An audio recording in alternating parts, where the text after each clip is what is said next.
नमस्कार। आज हम लैपटॉप बाइंग गाइड के बारे में देखेंगे कि अगर आप नया लैपटॉप लेने जा रहे हैं तो उस समय क्या क्या चीज़ें देखेंगे उसके अंदर कि आपके पैसे भी बच जाएं और चीज़ भी बढ़िया मिले। अब चलिए फिर शुरू करते हैं। विंडोज़ से रिलेटेड कंटेंट में इंटरेस्टेड हैं तो चैनल को सब्सक्राइब करना कंसिडर करिएगा। अब आगे बढ़ने से पहले मैं आपको बताना चाहूँगा कि लैपटॉप और जो डेस्कटॉप होते हैं उनमें क्या फ़र्क है। कहीं आपको डेस्कटॉप की ज़रूरत हो और आप लैपटॉप ले आएँ, बहुत ज़रूरी इंपॉर्टेंट चीज़ है, इसलिए मैं आपको बता रहा हूँ। तो सबसे पहली चीज़ ये है कि फास्ट मूविंग अगर आपको करनी हो, मतलब जैसे कि आप स्टूडेंट हैं इधर या इस टाइप का काम करते हैं जिसमें आपको लैपटॉप को दिन में 50 बार इधर से उधर ले जाना पड़ता है, मतलब आपका इधर उधर जाने का ही काम रहता है, तो उस चीज़ के लिए जो है आपका लैपटॉप काफ़ी अच्छा रहेगा। आप कंप्यूटर को तो उठा उठा के इधर उधर बार बार ले नहीं जा सकते हो। अगर इस काम के लिए चाहिए तो भैया बिल्कुल लैपटॉप लीजिए। और एक ख़ास बात और बताना चाहूँगा कि अगर आप 50,000 रुपये एक लैपटॉप पे खर्च करेंगे और वो चल रहा है 100% फास्ट, और वहीं 50,000 अगर आपने डेस्कटॉप पे खर्च कर दिए तो वो आपको बता दूं लैपटॉप से 1.5 गुना ज़्यादा फास्ट चलेगा, 100 की जगह 150% फास्ट चलेगा। तो ये ताकत होती है आपके डेस्कटॉप की, लेकिन दिक्कत वही है कि इधर उधर ज़्यादा मूव नहीं कर सकते। और अगर लाइफ वारंटी के बारे में बात करें तो लैपटॉप की ओके होती है, ठीक ठाक होती है, ऐसे नहीं कि आपकी 2 महीने में ख़राब हो जाएगी। जितनी वारंटी होती है उससे कहीं ज़्यादा ही चलता है। लेकिन अब बात करें डेस्कटॉप से मिलान करने की, तो डेस्कटॉप आपका जो है ज़्यादा वारंटी वाला होता है लैपटॉप से। ये इसकी लाइफ भी लॉन्ग होती है क्योंकि इसके कुछ ऐसे पार्ट होते हैं जो बड़े बड़े तो होते ही हैं, किसी की 5 साल किसी की 3 साल वारंटी होती है। और अपग्रेडेबिलिटी की बात करें तो जो है आपको लैपटॉप में बहुत ज़्यादा कुछ अपडेट नहीं कर सकते। बहुत है, आपने रैम बदल ली, स्टोरेज वगैरह बदल ली, लेकिन अगर आप डेस्कटॉप की तरफ जाते हैं तो यहाँ पे आप मदरबोर्ड बदल सकते हो, प्रोसेसर बदल सकते हो। आपको जो मर्जी अगर लगे कि ये पुराना धुराना हो गया है, अब स्पीड नहीं दे रहा है, उसको उठा के आप खट्टा से बदल सकते हो। तो ये फ़र्क था आपके लैपटॉप और डेस्कटॉप में। मुझे लगता है अब आप विचार पे आ गए होंगे कि आपको क्या लेना चाहिए। मान के चलिए आपने फाइनली कर दिया है कि अब आप लैपटॉप ही लेंगे। तो लैपटॉप में जो है सबसे पहले आपको CPU कौन सा लेना है उसके बारे में बात कर लेते हैं। इंटेल की साइड जा रहे हैं तो वहाँ पे आपको i3 मिलेगा, i5 मिलेगा और i7 मिलेगा। और AMD की साइड जा रहे हैं तो यहाँ पे भी आपको, जैसे इनका i3 है, इनका Ryzen 3 है, जैसे इनका i5 है वैसे इनका Ryzen 5 है, Ryzen 7 है और i7 है। तो दोनों को मतलब एक ही साथ मान के चलिए, i3 जोड़ा जोड़ा मान के चलिए। तो अब मैं अगर जैसे कि आपको बताऊं कि i3 लेना है तो आप Ryzen 3 भी ले सकते हो। Ryzen 7 की बात करूं तो ये समझ लो आप i7 भी ले सकते हो। तो इस हिसाब से आप मिलजुल के चलिए। अब सबसे पहले जो है हम बात करेंगे कि अगर आप लाइट यूज करना चाहते हैं तो उसके लिए आप कौन सा प्रोसेसर कंसिडर करेंगे। तो आप i3 की तरफ जा सकते हो। i3 में भी आपको जनरेशन मिलती है, 10th जनरेशन आ रही है, 11th जनरेशन आ रही है और आने को तो 12th भी आ रही है, लेकिन इसमें आपको 12th थोड़ी महंगी पड़ जाएगी, उसको छोड़ दीजिएगा। अगर बजट अलाउ करे, पैसे ज़्यादा हों तो जा सकते हैं, लेकिन इससे आपका काम चल जाएगा जो मैं बताने वाला हूँ। और अगर आप AMD साइड जा रहे हैं तो यहाँ पे सीरीज़ चल रही है, जैसे कि 5000 सीरीज़ से नीचे की आप मत लीजिएगा। 5000 सीरीज़ में आप Ryzen 3 के साथ जा सकते हैं। तो लाइट यूज में हमने यहाँ पे सबसे पहले स्टडी का काम रखा हुआ है। अगर आप स्टडी करना चाहते हैं, पढ़ाई वढ़ाई करना चाहते हैं, स्टूडेंट हैं, तो ये सीरीज़ के ये प्रोसेसर्स आपके लिए काफ़ी बढ़िया रहेंगे, आपका सारा काम निपटा देंगे, आपको कमी नहीं महसूस होने देंगे। और उसके अलावा अगर आप ब्राउजिंग भी करना चाहते हैं, हल्की फुल्की ठीक ठाक लेवल की ब्राउजिंग भी आपको ये प्रोसेसर करवा देगा। और उसके अलावा अगर आप ईमेल वगैरह, सोशल मीडिया वगैरह वाले काम करना चाहते हैं, कॉलिंग मीटिंग वगैरह अटेंड करते हैं, क्लास वाले लोग करते हैं, तो ये सारे काम भी आपका ये प्रोसेसर काफ़ी ज़बरदस्त तरीके से करवा देगा।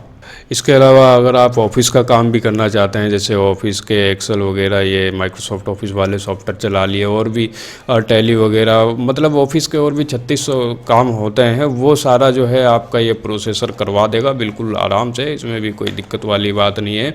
और अगर आप प्रोग्रामिंग वगैरह करना चाहते हैं, कोडिंग वगैरह भी करते हैं, तो ये आपको ठीक ठाक लेवल की, ओके लेवल की करवा देगा। ऐसा नहीं कि आप बहुत ज़्यादा एडवांस लेवल की, हाई लेवल की कर लेंगे, लेकिन इतना करवा देगा कि आप ट्रेंड हो जाएंगे, बिल्कुल काम वाम बिल्कुल अच्छे करने लगेंगे प्रोग्रामिंग का। तो इसमें भी कोई दिक्कत वाली बात नहीं है। और डेली यूज़ वाले जो सॉफ्टवेयर हैं वो भी आपको ये ठीक ठाक चला के दे देगा प्रोसेसर, तो उसमें भी कोई दिक्कत वाली बात नहीं है। और एंट्री लेवल की गेमिंग भी करवा देगा, मतलब जैसे कि वैलोरेंट, वाइस सिटी वगैरह खेलते हैं, तो ये सारी ऐसी गेम हैं जो CPU का इस्तेमाल बहुत कम करती हैं और चलती बढ़िया है, इनका ग्राफिक्स इस हिसाब से कंट्रोल किया हो। तो मतलब इस टाइप की गेमिंग भी आप खेलना चाहेंगे तो इन प्रोसेसर के साथ खेल लेंगे, आपको लगेगा कि गेमिंग कंप्यूटर है, मज़ा आएगा आपको, इन कोई दिक्कत भी नहीं होगी, बढ़िया से खेल लेंगे। और उसके अलावा जो है वीडियो एडिटिंग भी कर सकते हैं, जैसे कि यहाँ पे मैं आपको दिखाया हुआ हूँ, फोटोशॉप और ग्राफिक डिज़ाइन वाले सॉफ्टवेयर भी चलाना चाहेंगे तो वो सारे चल जाएंगे। लेकिन यहाँ पे एक छोटी सी टर्म्स और कंडीशन है, ये सब लाइट लेवल में आप कर सकते हैं, मतलब ऐसा नहीं कि बहुत ज़्यादा एडवांस लेवल के ये सब काम आपको ये प्रोसेसर करवा के दे देगा, इतना निराश भी नहीं करेगा, अच्छा खासा करवा देगा। मतलब जो है एडवांस में जाना चाहेंगे तो मैं आपको आगे बताऊंगा उसके लिए क्या करना है। और अब आगे बात करें तो बिगिनर लोगों के लिए, जो लोग नया शुरुआत करना चाहते हैं लैपटॉप के साथ, उन लोगों के लिए जो है ये प्रोसेसर काफ़ी बेस्ट रहेंगे, आपका काम हो जाएगा।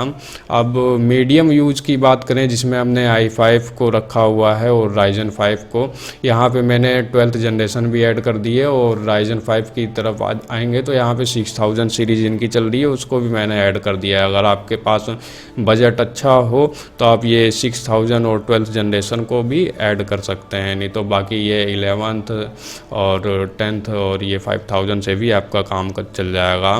तो मीडियम यूज़ में जो है आप जैसे कि वीडियो एडिटिंग करना चाहते हैं, बिल्कुल हाई लेवल की बहुत सारी चीज़ें होती हैं उसमें, तो ये भी एडिट करना, वो भी एडिट करना, इसको भी ऐड करना, उसको ऐड करना, ये इफ़ेक्ट लगाना, वो इफ़ेक्ट लगाना, वो सब बिल्कुल एडवांस वाले काम आपके जो है इन प्रोसेसर के साथ काफ़ी अच्छे से हो जाएंगे। और उसके बाद जो है जैसे फोटोशॉप, ऑटोकैड, ग्राफिक डिज़ाइन वाले सॉफ्टवेयर चलाते हैं जिसमें 3D वाले इफ़ेक्ट होते हैं, और भी ग्राफिक डिज़ाइन में बहुत सारे सॉफ्टवेयर आते हैं, तो वो सारे सॉफ्टवेयर जो है हाई लेवल पे, एडवांस लेवल पे आपका ये प्रोसेसर करवा के दे देगा। और उसके बाद बात करें तो प्रोग्रामिंग भी जो है आपको ये एडवांस लेवल की करवा के दे देगा। एडवांस लेवल की प्रोग्रामिंग में ऐसा होता है ना कि ये प्रोग्राम भी करे जा रहे हैं, टेस्ट भी करे जा रहे हैं, और 2-4 और भी काम होते हैं प्रोग्रामिंग से संबंधित, तो बिल्कुल एडवांस लेवल के आपको प्रोग्रामर वाली फीलिंग आएगी अगर आप ये प्रोसेसर यूज करेंगे, तो निराश भी नहीं करेगा। और जो इंजीनियरिंग के स्टूडेंट हैं, इंजीनियरिंग में ऐसा होता है कि आज आप ये कर रहे हैं, कल को ज़्यादा चांस है कि आपको वो भी करने की ज़रूरत पड़े, कल को आपको थोड़ा और मजबूत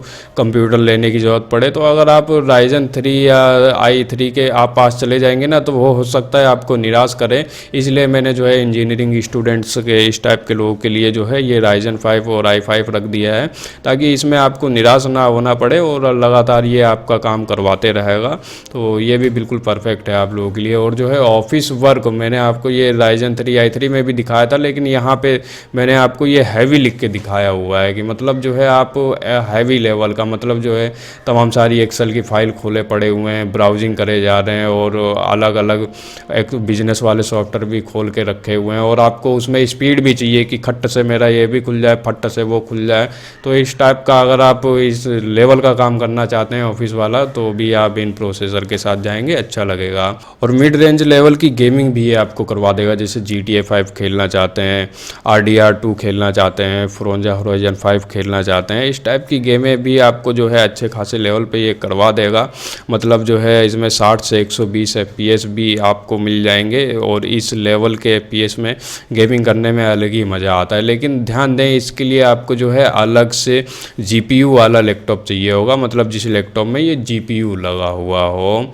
अब ये FPS क्या होता है वो मैं आपको अभी आगे बता दूंगा। अब आगे चलते हैं। तो यहाँ पे जैसे कि अगर आप स्पीड यूज़र हैं, आपको स्पीड पसंद है लैपटॉप में, कि ऐसा नहीं कि भैया एक चीज़ सॉफ्टवेयर खोल दिया वो बड़ी देर तक खुले जा रहा हो, ऐसे वाले लोग आप नहीं हैं, आपको हर एक चीज़ खटाखट चाहिए होती हैं, तो आप इन प्रोसेसर के साथ जाइएगा, वो i3 और Ryzen 3 वाले पे मत जाइएगा। और उसके अलावा जो है मल्टीटास्किंग भी करवा देगा, मतलब जैसे कि आपने यहाँ पे मैंने कितने ये ओपन करके दिखा रखे हैं, 1 2 3 4 4 4 8 और 12, हाँ, जैसे 12-15 आप टैब भी ओपन करके करके रखे हुए हैं और गेम भी खेलना चाह रहे हैं और एडिटिंग भी आपकी चल रही है, बगल में अपने गाने या वीडियो भी लगा रखे हैं कंप्यूटर में, बिल्कुल मस्ती करते हुए सारे काम करना चाहते हैं, इसको मल्टीटास्किंग के हिसाब से ये भी जो है आपका प्रोसेसर बिल्कुल करवा देगा। मल्टीटास्किंग में और हाई लेवल की है वो मैं आपको आगे बताऊंगा, अभी मतलब इतना काम मान चलिए ये प्रोसेसर आपका करवा देगा। अब हैवी यूज की बात करें तो हैवी यूज में मैंने आपका i7 रखा है, इसमें भी जो है 10th से लेके 12th जनरेशन पे आप जा सकते हैं। 12th मतलब बजट हो तो 12th, नहीं तो बाकी 10th और 11th में आपका काम होगा। और यहाँ पे भी मैंने 5000 सीरीज़, बजट हो तो 6000। तो यहाँ पे आप मल्टीटास्किंग कर सकते हैं एडवांस लेवल की, जैसे एक्सेल ऑफिस के कुछ फाइलें वगैरह खोले पड़े हुए हैं, प्रोग्रामिंग वगैरह भी आप कर रहे हैं। और उसके साथ में यहाँ पे मैंने कितने टैब ओपन करके दिखा रखे हैं, करीब 20-25 टैब भी आप ओपन करके रखते हैं ब्राउज़र वाले, तो उसमें भी आपको ये प्रोसेसर कोई दिक्कत नहीं होने देगा, खोल देगा, आपको निराश नहीं करेगा।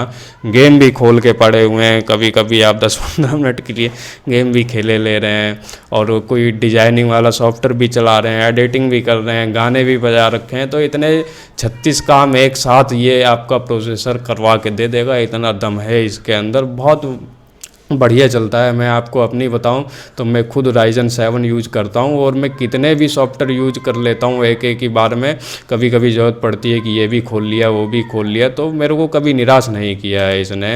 अब उसके बाद प्रोग्रामिंग भी जो है आपकी हाई लेवल की करवा देगा इसमें, मतलब जैसे कि कई प्रोग्रामर ऐसे होते हैं कि प्रोग्रामिंग करते समय इसको टेस्ट भी करते हैं, वहाँ पर रन भी करते हैं और उसके साथ 36 सॉफ्टवेयर और भी ओपन करते हैं, तो जिनकी प्रोग्रामिंग में ज़रूरत होती है, मतलब हाई लेवल के आप बिल्कुल प्रोग्रामर बनना क्या, मतलब अगर हाई लेवल के प्रोग्रामिंग की आपको ज़रूरत है तो भी आप इन प्रोसेसर के साथ जा सकते हैं। लेकिन मैं आपको कह रहा हूँ अगर शुरुआती हैं आप तो i3 के साथ, और अगर आप पहले से ही प्रोग्रामिंग वगैरह करते हैं, मिड वाले हैं, तो i5 या Ryzen 5 की तरफ जा सकते हैं। अगर आप पहले से प्रोग्रामिंग कर रहे हैं और भी आपको एडवांस चाहिए हो तो यहाँ आप 7 की तरफ आ सकते हैं। अब उसके बाद जो है आप हैवी सॉफ्टवेयर, जैसे कुछ सॉफ्टवेयर ऐसे होते हैं जिसमें CPU की बहुत ज़्यादा ज़रूरत होती है। अब ये हैवी CPU यूज करने वाले कौन से सॉफ्टवेयर हैं इनके बारे में मैं आपको बताता, लेकिन बताने का कोई फ़ायदा नहीं, जो लोग हैवी सॉफ्टवेयर यूज करते होंगे उन्हें खुद ही मालूम होगा कि किस टाइप के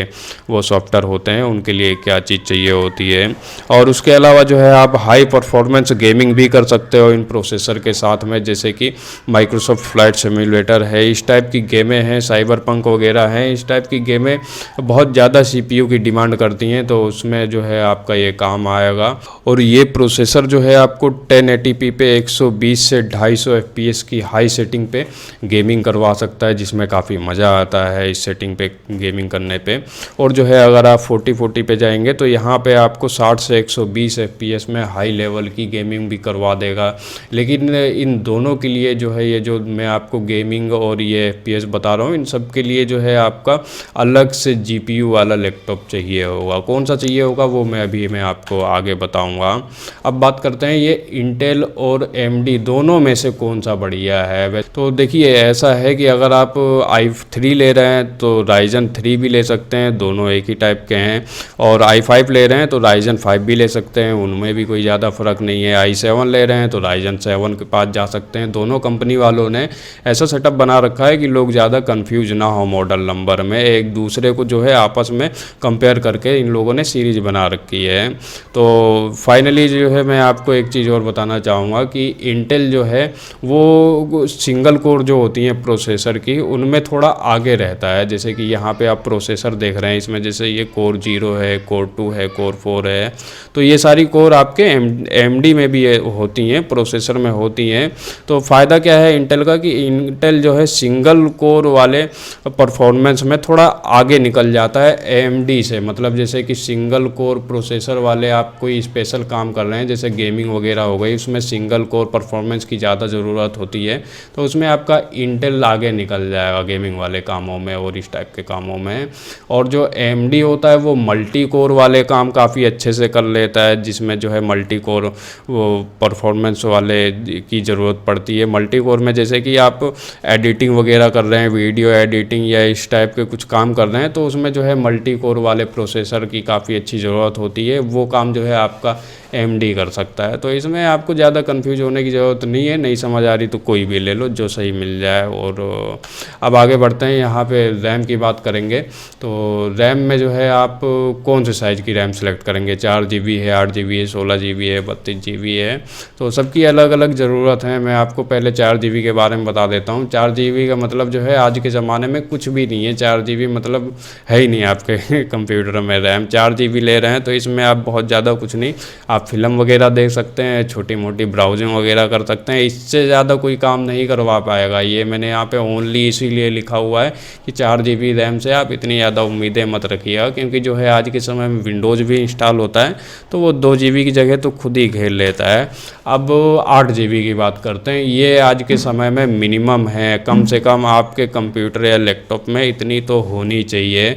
8 GB वाला रैम का कंप्यूटर जो है आपको मल्टीटास्किंग भी करवा देगा। लेकिन ध्यान से देखिए, यहाँ पे मैंने लाइट भी लिखा हुआ है, ऐसा नहीं कि आप जो है 30-40 टैब खोल लिए, 30-40 नहीं, मल्टीटास्किंग में आप 6-7 टैब भी खोल सकते हो, ऑफिस की कुछ फाइलें खोल सकते हो, प्रोग्रामिंग कर सकते हो, और उसके अलावा जो है गाने वाने सुन सकते हो। तो इतने ठीक ठाक लेवल के काम आपको ये करवा के दे देगा 8 GB वाला कंप्यूटर। अब बात करेंगे जो है हम गेमिंग के लिए, तो 8 GB रैम में आप जो है मिड रेंज की गेमिंग करवा सकते हो, लेकिन इस टाइप की गेमिंग वगैरह कर सकते हैं। लेकिन यहाँ पे ध्यान से देखिए, मैंने नोट बेस्ट लिखा हुआ है, इसका मतलब बहुत हाई लेवल की उम्मीदें आप नहीं लगा सकते हैं 8 GB की रैम से।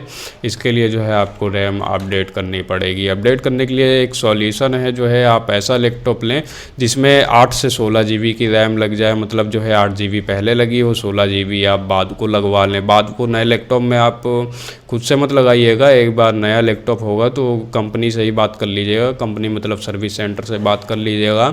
बिना वारंटी गायब हुए अगर उसकी रैम अपडेट हो जाए, पहले से ही बात करके आपको चलनी पड़ेगी, तो उस हिसाब से आप रैम अपडेट करवा सकते हैं। और उसके अलावा जो है अब बात करेंगे हम लोग जो है 16 GB वाले रैम के लिए। तो 16 GB में आपको जो है मल्टीटास्किंग काफ़ी अच्छी हो जाएगी, करीब आप 20-25 ब्राउज़र के टैब भी खोल सकते हो, कोई ग्राफिक डिज़ाइनिंग का काम कर रहे हैं वो भी कर सकते हो, गेम वगैरह भी खेल सकते हो, ऑफिस की फाइलें भी खोलने पड़े हो वो भी खुल जाएंगी, प्रोग्रामिंग भी आपकी चल रही है तो वो भी हो जाएगी, गाने वाने भी सुन रहे हो तो वो भी हो जाएंगे। मतलब मल्टीटास्किंग में आपको जो है कोई दिक्कत नहीं होगी, ठीक ठाक लेवल की मल्टीटास्किंग आप यहाँ पे कर सकते हो 16 GB रैम के साथ में।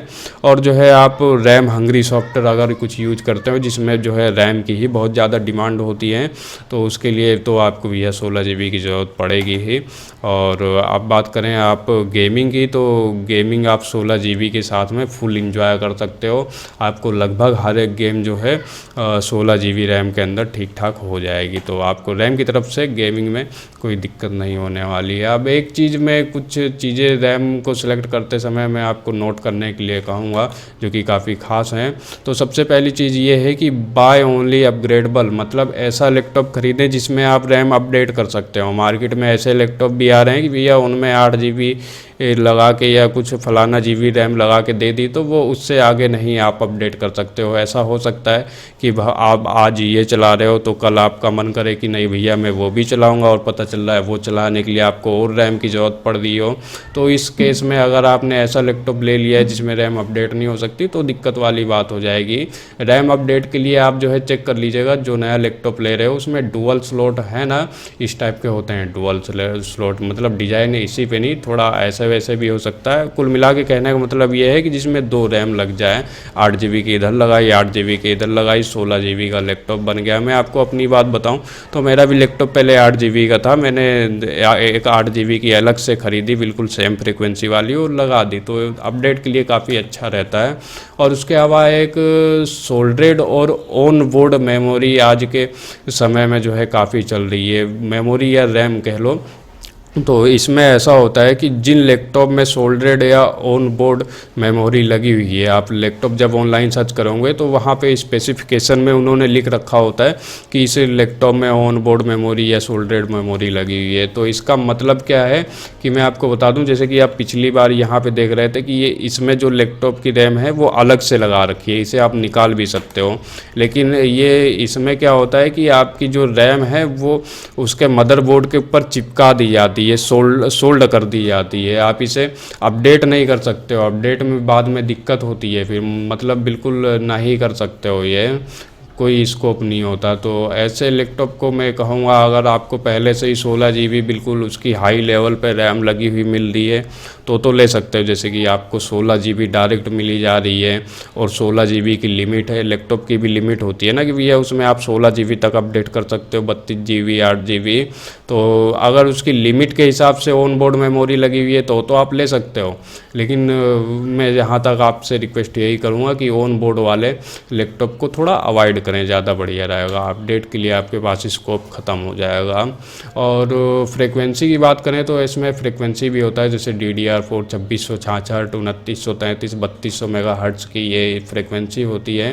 तो हायर इज़ बेटर, आप जितनी ज़्यादा फ्रीक्वेंसी का ले सकते हैं वो बढ़िया रहेगा। DDR4 में 3200 मैक्सिमम चल रही है, इसके बाद ओवरक्लॉक वगैरह करना पड़ता है। तो आप देख लीजिएगा, आपको जो भी मिले सस्ते में ज़्यादा मिल जाए उस हिसाब से आप ले लीजिएगा। मैं आपको गाइड इस हिसाब से कर रहा हूँ कि मेरे को आपको खुद से मॉडल ना बताना पड़े, कि आप खुद ही जाके देख लें कि कौन सा मॉडल आपके लिए बेस्ट रहेगा। अब स्टोरेज की बात कर लेते हैं। तो स्टोरेज में देखिए, जिसमें आप सामान रखेंगे तो SSD आज के ज़माने में कंपलसरी है। आपके लैपटॉप या कंप्यूटर में SSD होनी चाहिए। SSD क्या काम करती है मैं आपको बता ही देता हूँ, क्यों SSD की ज़रूरत है। तो देखिए, SSD जो है आपकी 10 से 50 गुना फास्ट होती है हार्ड डिस्क से।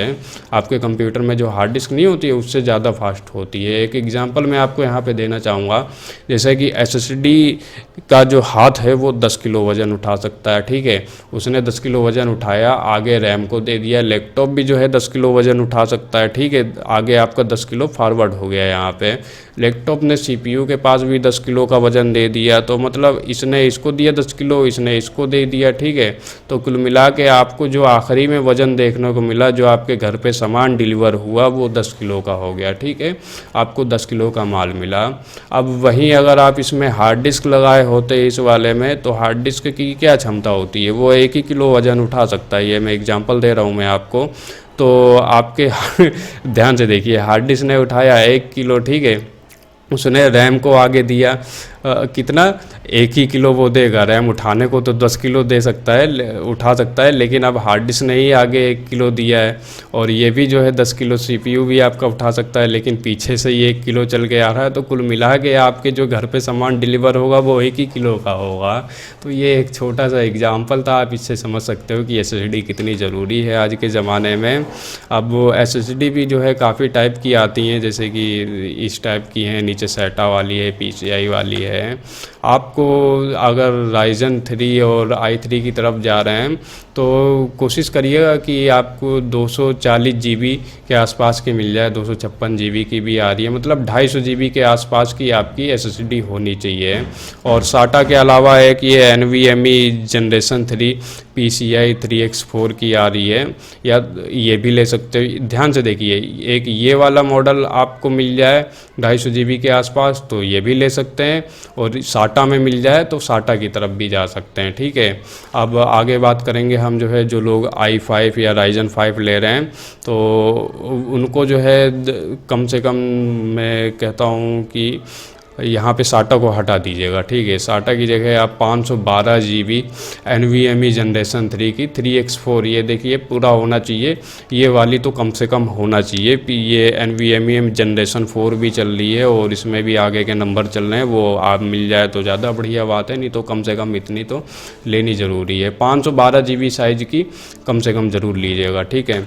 और उसके अलावा अगर आप i7 या Ryzen 7 की तरफ जा रहे हैं तो आपके कंप्यूटर में मतलब जो है SATA को यहाँ से हटा दीजिएगा। SATA मैंने लिख दिया है गलती से कम 1 TB की तो होनी चाहिए। ऐसा होता है ना कि SSD में जितनी ज़्यादा स्पेस होती है, जितने ज़्यादा साइज़ की होती है, वो उतना ज़्यादा फास्ट चलता है। यहाँ पे हायर SSD में आपको हायर कैश मिल जाती है, और हायर कैश में जो है आपको ज़्यादा स्पीड मिल जाती है। अब उसके अलावा जो है आप यहाँ पे हार्ड डिस्क की बात करेंगे। हार्ड डिस्क आपको कितनी होनी चाहिए लैपटॉप में, तो आपके स्वाद अनुसार है, आपको जितनी की ज़रूरत है। अब एसएसडी तो देखिए थोड़ा महंगी होती है, आप सारा काम एसएसडी से तो नहीं चला सकते हो, आपको हार्ड डिस्क की भी ज़रूरत पड़ेगी। अगर देखो आपको ज़रूरत के हिसाब से जितनी भी हार्ड डिस्क आपकी हो वो ले सकते हैं, उसमें कोई दिक्कत वाली बात नहीं है। अब जो है डिस्प्ले की बात कर लेते हैं कि डिस्प्ले आपके लैपटॉप के किस टाइप की होनी चाहिए। तो यहाँ पे 14 इंच वाले की बात कर लेते हैं, और जो 14 इंच से छोटी डिस्प्ले हैं उनका फ़ायदा सिर्फ इतना है कि अगर आप ऐसा काम कर रहे हैं जिसमें लैपटॉप को आप कभी इधर ले जा रहे हो दिन में, कभी उधर ले जा रहे हो दिन में, 25 चक्कर अप डाउन लगाते हो, कभी हाथ में ले जा रहे हो, कभी कहीं ले जा रहे हो, कभी बैग में डाल लिया, कभी मोटरसाइकिल पे रख के ले जा रहे हो लैपटॉप, कभी साइकिल के पीछे लगा लिया, इस टाइप के काम कर रहे हो तो आपको छोटे वाला लैपटॉप ज़्यादा सूटेबल रहेगा। अब 15 इंच वाले लैपटॉप की बात करूँगा तो 15 इंच में जो है वो आपके लिए काफ़ी अच्छा रहेगा। बिग स्क्रीन रहेगी, उसमें आप हर एक तरीके के काम कर सकते हो, गेमिंग वगैरह वो आपको काफ़ी अच्छे से करवा देगा, लगेगा कि हाँ ये लैपटॉप में कर रहे हो। मूवी वगैरह देख रहे हो तो उसमें भी काफ़ी मज़ा आएगा, एडिटिंग वगैरह कर रहे हो तो वो सारे काम जो है आपको 15 इंच और 15 इंच से ज़्यादा बड़े साइज़ वाले लैपटॉप में करने में मज़ा आएगा। 15.6 मार्केट में काफ़ी ज़्यादा चलता है, वो पॉपुलर है, वो ले सकते हो। और इसके अलावा रेजुलेशन की बात करेंगे कि डिस्प्ले आप जो है डिस्प्ले में रेजुलेशन भी होता है, वो आप कैसे सिलेक्ट करेंगे। तो रेजुलेशन क्या है पहले तो मैं आपको ये बता देता हूँ। रेजुलेशन ऐसा है कि जैसे कि आपकी जो डिस्प्ले होती है, कभी मोबाइल या कंप्यूटर की डिस्प्ले को जूम करके देखना इस तरीके से, तो उसमें आपको ये डॉट डॉट नज़र आते हैं। ये यहाँ पे एक चीज़ देखेंगे आप ज़रा, जैसे कि ये लाल, हरा और नीला RGB, ये जो है 1 पिक्सल हो गया 3 कलर का, ठीक है। इसी तरीके से आपकी डिस्प्ले में पिक्सल होते हैं, आपको थोड़ा और डिटेल में दिखाता हूँ। जैसे कि ये 1366 और 768 वाली को देखिए, इसमें क्या कर रखा है, ये 1300 लंबाई में देखिए, ये लंबाई नहीं, ये चौड़ाई देखिए, इसकी चौड़ाई में इन लोगों ने क्या कर रखा है यहाँ पे 1366 में कि यहाँ से 1 2 3 4 5 6 7 इस तरीके से 1366 पिक्सल लंबाई में लगा रखे हैं, और 768 पिक्सल जो है चौड़ाई में लंबाई में, हाँ लंबाई में लगा रखे हैं, और ये 1366 चौड़ाई में लगा रखे हैं।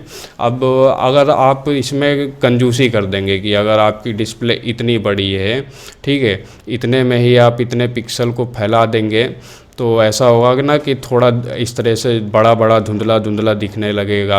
आप जितने ज़्यादा पिक्सल, सिंपल सा फार्मूला है, जितने ज़्यादा पिक्सल जितनी कम डिस्प्ले में घुसेड़ते चले जाएंगे, डिस्प्ले देखने में उतनी सुंदर होती चली जाएगी। आपको मैं एग्जांपल देता हूँ, कोई कंप्यूटर आपने देखा होगा तो उसमें जो है इतने पिक्सल होते हैं 1920 1080, ये कंप्यूटर की स्क्रीन कितनी बड़ी होती है, लेकिन उसमें कंजूसी करी जाती है, इतने पिक्सल में ही पूरी स्क्रीन को भर दिया जाता है। और मोबाइल को देखेंगे तो मोबाइल में भी 1920 1080 इस हिसाब से पिक्सल होते हैं, इसीलिए जो है मोबाइल आपका देखने में ज़्यादा खूबसूरत लगता है। कंप्यूटर को ध्यान से देखोगे आप तो उसमें ये पिक्सल नज़र आने लगेंगे, क्योंकि जो है उसकी इतनी बड़ी डिस्प्ले में काफ़ी कम पिक्सल लगाए जाते हैं। अगर आप ज़्यादा पिक्सल वाला लैपटॉप लेंगे जिसकी छोटी सी डिस्प्ले में ज़्यादा पिक्सल लगाए गए हों, तो उसकी भी डिस्प्ले आपको सुंदर देखने को मिलेगी। तो कुल मिला के बात यहाँ पे कहने का मतलब ये है, जितने ज़्यादा पिक्सल उतनी बढ़िया डिस्प्ले, ठीक है।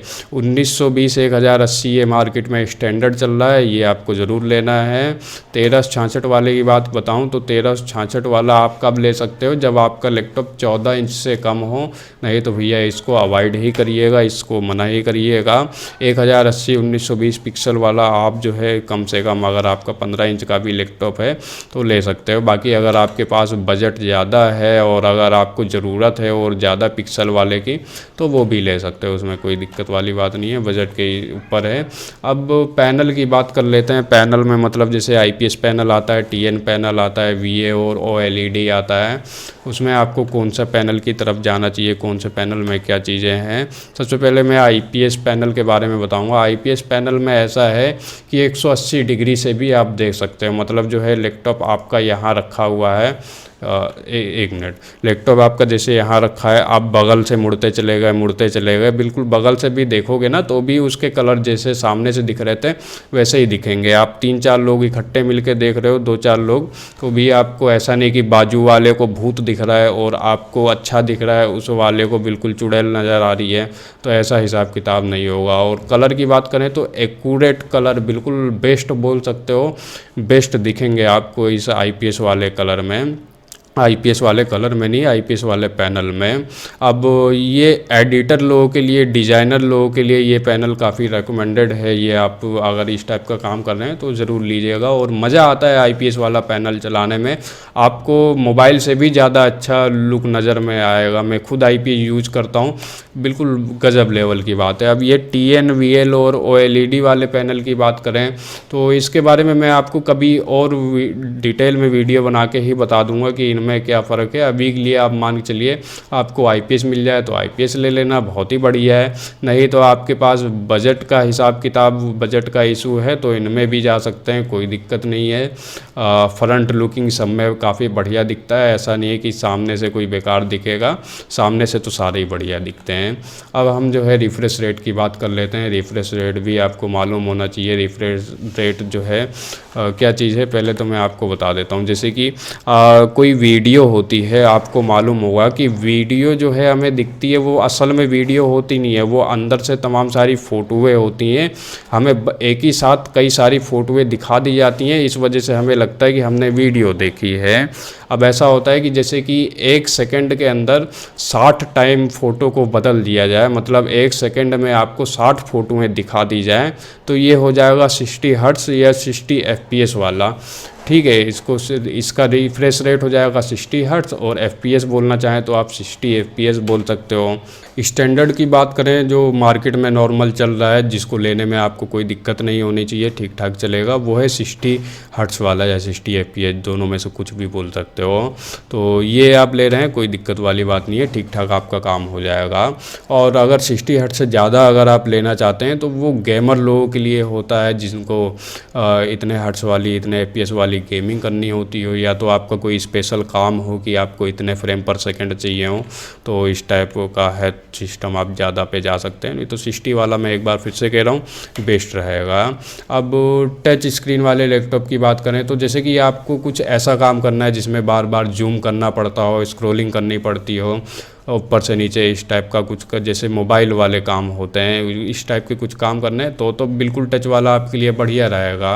मैं खुद भी कहूँगा हाँ ले लो, कोई दिक्कत वाली बात नहीं है। लेकिन कंप्यूटर की बात करें तो कंप्यूटर देखिए एक ऐसी मशीन है कि जिसके अंदर जब तक माउस और कीबोर्ड ना लगाओ मज़ा नहीं आता है। कंप्यूटर के अंदर ज़्यादातर सॉफ्टवेयर इस हिसाब से बनाए जाते हैं कि इसको माउस और कीबोर्ड से हैंडल किया जाए, और आप अगर टच वाला ले लोगे तो उसमें फिर बहुत हर एक जगह वो आपके काम नहीं आएगा। कंप्यूटर है, मोबाइल नहीं है। अगर वो मोबाइल ही होता तो फिर लोग कंप्यूटर क्यों लेते, मोबाइल से ही ना काम चला लेते, बढ़िया टच वाला है। तो इस टाइप का है। अगर आप ज़बरदस्ती टच लेना चाहते हो तो वो बिल्कुल पैसों की बर्बादी वाला हिसाब किताब हो जाएगा। ज़रूरत है तो लीजिए, नहीं तो अवॉइड कर दीजिए, ठीक है। अब इसके बाद हम कीबोर्ड के लिए बात करेंगे तो कीबोर्ड में देखिए एक आता है फुल साइज़ का कीबोर्ड, जिसमें आपको ये नमपैड भी देखने को मिल जाता है। गेमिंग में ये आपकी काफ़ी सहायता करता है, और ऑफिस के काम जैसे कि यहाँ से आप कुछ टाइपिंग वाइपिंग कर रहे हो, बीच में कुछ नंबर टाइप करने को पड़ जाए, गुणा भाग या इस वाले हिस्से की का ज़रूरत पड़ जाए, तो ये उस समय आपका काफ़ी याद रहेगा, काफ़ी मज़ा आएगा कि आपको अच्छा लगेगा कि हाँ यार मैंने ये वाला कीबोर्ड लिया है, इस कीबोर्ड वाला लैपटॉप लिया है, तो आपको बहुत अच्छा महसूस होगा। अब अगर आपका कीबोर्ड में ये वाले बटन नहीं है तो आपको इन नंबर को जो है इधर की लाइन में ढूंढना होगा। ये वाला आप कीबोर्ड तभी सिलेक्ट करें जब आपका लैपटॉप छोटा हो, छोटे में वैसे आता ही है ये। कहने का मतलब ये है आप ये वाला कीबोर्ड प्रेफर करें, ये वाला लेना पसंद करें, ज़्यादा बढ़िया रहेगा, मज़ा आएगा। और उसके अलावा जो है अब बैकलाइट की बात करेंगे, जिसमें कीबोर्ड में लाइट जल जाती है, वो काफ़ी ज़रूरी है नाइट यूज़र के लिए, रात के शैतान के लिए। अब ऐसा भी है घर में सारे लोग सो गए हो, मम्मी लाइट नहीं जलाने दे रही हो, कि घर के लोग बोल रहे हैं अबे लाइट तो बंद कर दे, हमें तो सोने दे, तो ऐसी कंडीशन में आपका ये बैकलाइट वाला कीबोर्ड काफ़ी काम आएगा। बिल्कुल बात को भी आप आराम से काम कर सकते हो। और RGB वाले कीबोर्ड भी आते हैं जिसमें बटन में लाल भी जलती है, नीली भी जलती है, पीली भी जलती है। तो बजट हो तो आप वो भी ले सकते हैं, उसमें भी कोई दिक्कत वाली बात नहीं है। नहीं तो मेरी राय रहेगी कम से कम ये RGB वाला ना सही तो ये सिंगल लाइट वाला कीबोर्ड ज़रूर लें, ठीक है। आपको बताऊं, मेरे पास खुद जो लैपटॉप है उसमें लाइट नहीं है, मेरे को काफ़ी कमी महसूस होती है लाइट की, तो मैंने अलग से RGB वाला कीबोर्ड ले रखा है। अब GPU की बात कर लेते हैं कि GPU आपके लैपटॉप में कौन सा होना चाहिए। तो देखिए, अगर आप i3, i5, Ryzen 3, Ryzen 5 use कर रहे हैं तो इसमें काफ़ी सारे काम ऐसे हैं जिसमें आपको जो है अलग से ग्राफिक्स कार्ड की ज़रूरत नहीं पड़ेगी। कोई ऐसा लैपटॉप आपको नहीं लेना पड़ेगा जिसमें अलग से ग्राफिक्स कार्ड दे रखा हो। किस वाले में आपको ग्राफिक्स कार्ड की ज़रूरत पड़ेगी वो मैं अभी आपको आगे बताऊँगा। और वैसे जो है बिना GPU के तो आपको बता दूं कंप्यूटर चलता ही नहीं है। तो इन वाले प्रोसेसर में क्या होता है कि अलग से नहीं, आपके प्रोसेसर के अंदर ही एक GPU लगा दिया जाता है छोटा। इंटेल की साइड में उसे जो है UHD के नाम से पुकारा जाता है और AMD के प्रोसेसर में उसे रेडियन ग्राफिक्स कार्ड के नाम से पुकारा जाता है। अगर इस टाइप के शब्द आप देख रहे हैं स्पेसिफिकेशन में अपने लैपटॉप की, तो इसका मतलब जो है उसके अंदर इंटीग्रेटेड ग्राफिक्स कार्ड लगा हुआ है, ठीक है। अब आपको अलग से ग्राफिक्स कार्ड वाले लैपटॉप की ज़रूरत कब है, तो देखिए, अगर आप एडवांस लेवल की एडिटिंग कर रहे हैं जिसमें 3D वाला है, इस टाइप का, मतलब एडवांस लेवल की एडिटिंग एडवांस लेवल की ही समझिए, जिसमें आपको बिल्कुल हाँ ये चाहिए, ये भी चाहिए, वो भी चाहिए, फलाना भी चाहिए, तो आपको जो है अलग से ग्राफिक्स कार्ड की ज़रूरत पड़ जाएगी। और मतलब ऐसा नहीं आएगा कि लैपटॉप के बाहर से लिया और बाहर लगा रहे हैं, ऐसा लैपटॉप ही आता है जिसमें अंदर ही ग्राफिक्स कार्ड लगा होता है। और मिड रेंज की अगर आप गेमिंग करना चाहते हैं तब भी आपको अलग से GPU की ज़रूरत पड़ेगी। तो जैसे कि यहाँ पे GTA 5 खेलना चाहते हैं, RDR2 ये सब खेलना चाहते हैं 1080p पे 50 से 80 FPS में, तो जो है आपको GPU लेने की ज़रूरत पड़ेगी। कौन सा GPU की ज़रूरत पड़ेगी, 6050 ले सकते हैं। 6050 सुपर आता है, RTX 3050 ये अभी लेटेस्ट चल रहा है।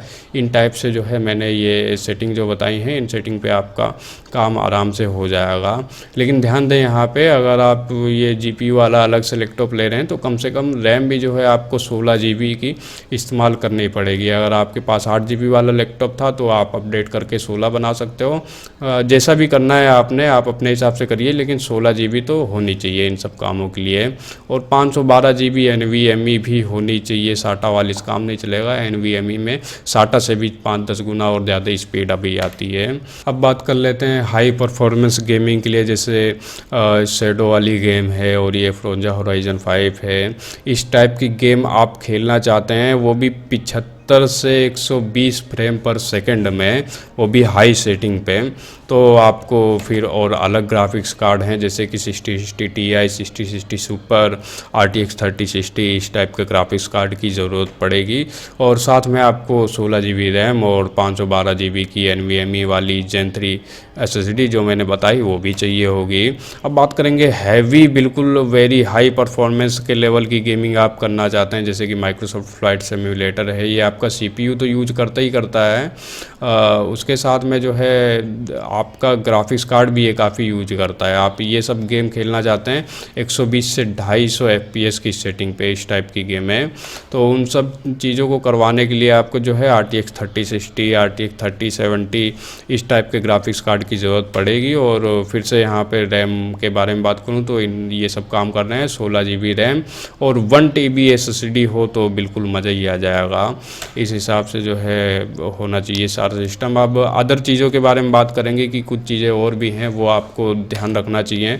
तो उसमें यह है कि ऑपरेटिंग सिस्टम आपको मतलब ऑपरेटिंग सिस्टम नहीं, लैपटॉप लेते समय आपको ऑपरेटिंग सिस्टम भी कई वेबसाइटों पे दिखाया जाएगा कि भैया हमारे में विंडोज़ 11 डाल के हम दे रहे हैं। और कुछ आपको थोड़े सस्ते लैपटॉप देखने को मिलेगा लेकिन उनमें विंडोज़ 11 की जगह DOS ऑपरेटिंग सिस्टम डला हुआ होता है। तो आपको बता दूं, लैपटॉप का ऐसा होता है ना कि अगर कंपनी विंडोज़ 11 या जो भी है कोई सा भी विंडो अगर खुद डाल के दे रही है, तो ऐसा होता है उन्हें विंडोज़ को माइक्रोसॉफ्ट से लगे हाथ खरीद के आपको देना पड़ता है। तो इस वजह से हो सकता है कई बार जिन लैपटॉपों में अलग से विंडो डल के आ रही हो उसकी कॉस्ट थोड़ी ज़्यादा हो, 3-4 हज़ार ज़्यादा पड़े। लेकिन कुछ सिस्टम ऐसे भी हों जिसमें जो है अलग से विंडो डल के नहीं आती है, उसमें डॉस एक ऑपरेटिंग सिस्टम डाल के दे देते हैं। कंपनी वाले ऐसा इसलिए करते हैं कि उनके 2 पैसे बच जाएँ और कस्टमर को सामान अच्छा और सस्ते रेट में मिल जाए। तो कहने का मतलब ये है कि आप सिस्टम या लैपटॉप लेते समय ये ध्यान ना रखें कि मेरे को विंडोज़ 11 भी साथ में चाहिए, वो आप बाद को अलग से डाल सकते हो। कोशिश करिएगा कि आपको सस्ते में ज़्यादा चीज़ें मिल जाएं, इस चीज़ पे आपका मेन फोकस होना चाहिए। अब वाईफाई की बात करूं तो वाईफाई जो है आजकल 5G वाला तो कम से कम लेने वैसे तो 6G वाईफाई भी आ चुका है, लेकिन 5 से नीचे आपका नहीं होना चाहिए। काफ़ी जगह आपको कमी महसूस करेगी अगर आपने इससे नीचे का ले लिया तो। वैसे आजकल सब जगह 5G ही देखने को मिलता है। अब उसके बाद ब्रांड की बात करें कि आपको कौन सी ब्रांड का लेना चाहिए, कौन से मॉडल का लेना चाहिए, तो उसको सब आप छोड़ दीजिए, उसको मत नोटिस कीजिए। आप ये कोशिश करना कि आप जो भी लैपटॉप ले रहे हो उसमें कम पैसों में ज़्यादा स्पेसिफिकेशन, मतलब ज़्यादा फंक्शन कम पैसों में कहाँ मिल रहे हैं, वो आप नोटिस करके चलिएगा, ब्रांड पे मत जाइएगा। और कुछ ब्रांड को आपको अवॉइड करना है, जैसे कि कुछ ऐसी मोबाइल वाली ब्रांड होती हैं, एग्जांपल के लिए अभी मैंने देखा था कि MI वाले भी, Xiaomi वाले भी लैपटॉप बनाने लग गए हैं। तो यार ये लोग जो है अभी नए आए हैं लैपटॉप की मार्केट में, अब नए प्लेयर हैं, इनको क्या मालूम कि लैपटॉप के अंदर कैसा होना चाहिए। मैं मानता हूँ कि बहुत बड़ी कंपनी है, लेकिन अब जो पुराने बिल्कुल धुरंधर बैठे हुए हैं, आप पैसा खर्च कर रहे हो तो उनसे लो ज़्यादा बढ़िया रहेगा। वो ये Xiaomi चाइनीज़ हैं तो इनसे दूरी रहना। और इस टाइप की मैंने एक ही का नाम लिया है, आप समझ सकते हो बाकी का। और कुछ ऐसी ब्रांड हैं अननोन, जैसे कि जिनका नाम बहुत कम ही सुनने को मिलता है, तो इस टाइप की ब्रांड वाले लैपटॉप से भी आप बच के रहें। फेमस ब्रांड के लैपटॉप लें, मतलब फेमस ब्रांड पे पैसा लगा रहे हैं तो ज़्यादा बढ़िया रहेगा।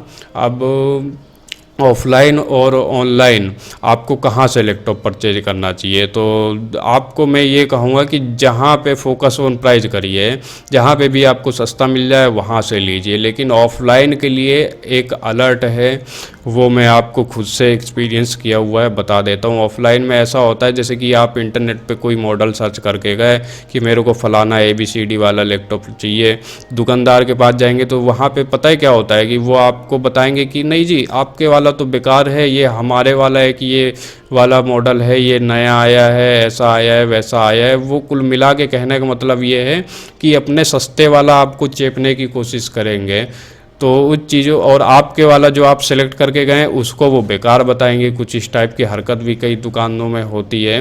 तो इन चीज़ों से आपको बिल्कुल बच के रहना है। आपने इन चीज़ों से बचने के लिए करेंगे क्या कि जो भी मॉडल आप सर्च करके गए हैं कि भैया आज मैं यही वाला लूँगा, तो बिल्कुल वहाँ उसी पे अडिग रहिएगा। ऐसा नहीं कि दुकानदार ने आपको बना दिया कि नहीं जी ये ले लो। मैंने कईयों को देखा है ना कि लेने कुछ और जाते हैं, लेके कुछ और आ जाते हैं, और दुकानदार वाला बना के भेज देता है। क्या बना के भेज देता है वो आप समझ ही गए होगे, कहने की ज़रूरत नहीं है। तो इसीलिए मैं कंसिडर करता हूँ कि ऑनलाइन भैया सिंपल है, ऑनलाइन आपको कोई समझाएगा तो है नहीं कि ये ले लो या वो ले लो। ऑनलाइन आपने जो मॉडल पसंद किया वो ले लो, बाकी आप अपने हिसाब से है, जहाँ मैं फिर से कह रहा हूँ जहाँ सस्ता मिले वो ले लीजिएगा। बस ऑफलाइन वाले स्कैम में मत पड़िएगा कि लेने कुछ और जा रहे हैं लेके कुछ और आ रहे हैं। अपने हिसाब से अपना फैसला खुद लीजिएगा। और वारंटी की बात करें तो वारंटी में भी देखिए आपको प्राइस के ऊपर कंसिडर करने की ज़रूरत है, मतलब फोकस करिएगा प्राइस के ऊपर। आपको जहाँ पे कम पैसों में ज़्यादा चीज़ें मिल रही हैं वही वाला लीजिएगा। और उसके अलावा जो है एक्सटेंड वारंटी होती है, तो वारंटी बढ़वाने वाला सिस्टम भी आजकल काफ़ी चल रहा है। जैसे किसी में 2 साल बढ़ जाती है, 1 साल, 3 साल।